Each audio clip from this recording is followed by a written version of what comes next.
Troisième cas, je veux changer de vie, mais j'ai peur.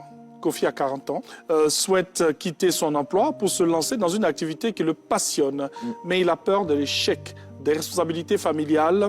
Question, la peur est-elle un frein normal dans la quête de sa mission de vie? Moi, j'aime bien l'activité qui le passionne. Donc déjà, c'est une passion enfouie en lui. Oui. Et déjà, la peur n'est pas une bonne chose. Déjà, la peur. La peur n'est pas une bonne chose. La peur, c'est un frein dans le sens où la peur est une émotion qui peut nous pousser à aller dans un sens. Parce que la peur vient d'une information. On reçoit une information et cette information veut nous orienter quelque part.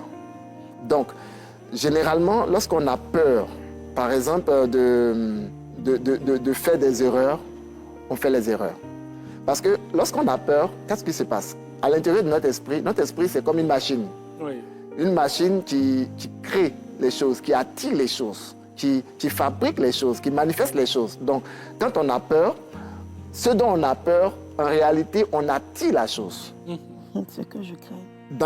Dans l'invisible, le fait de craindre quelque chose, en fait, ça devient des pensées dominantes en nous.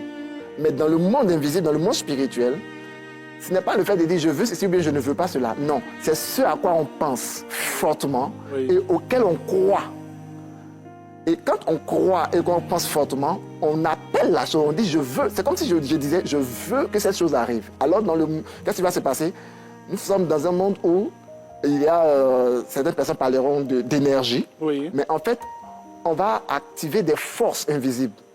Et ces forces-là ont été créées par le Créateur.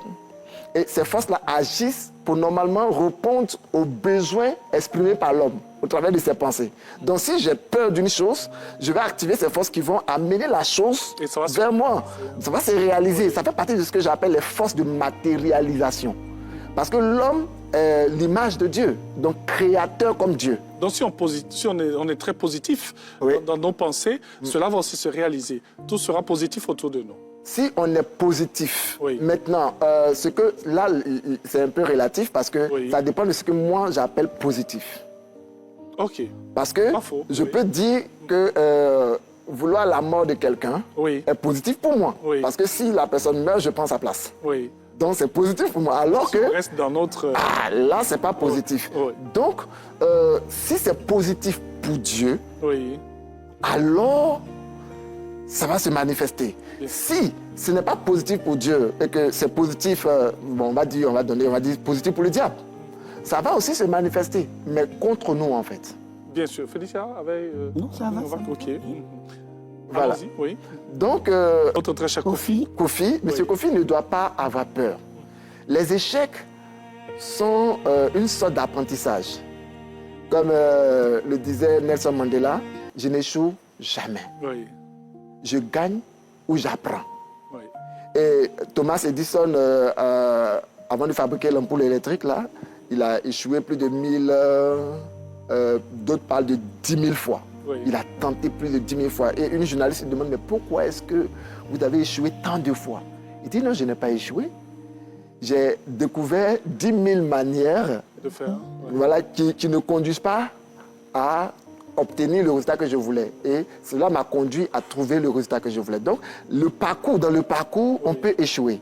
Mais en griffe, ce n'est pas un échec, c'est juste un apprentissage pour mieux avancer, pour nous orienter vers l'objectif à atteindre. Comme d'aucuns diront, c'est la formation. C'est la formation. Donc, il ne doit pas avoir peur, M. Kofi ne doit pas avoir peur.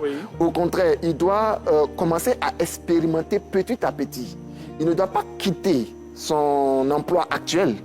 Il doit déjà commencer à expérimenter le domaine de sa passion.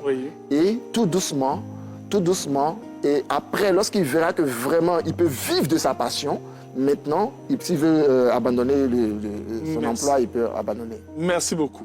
Alors, quatrième cas, ma famille décide pour moi.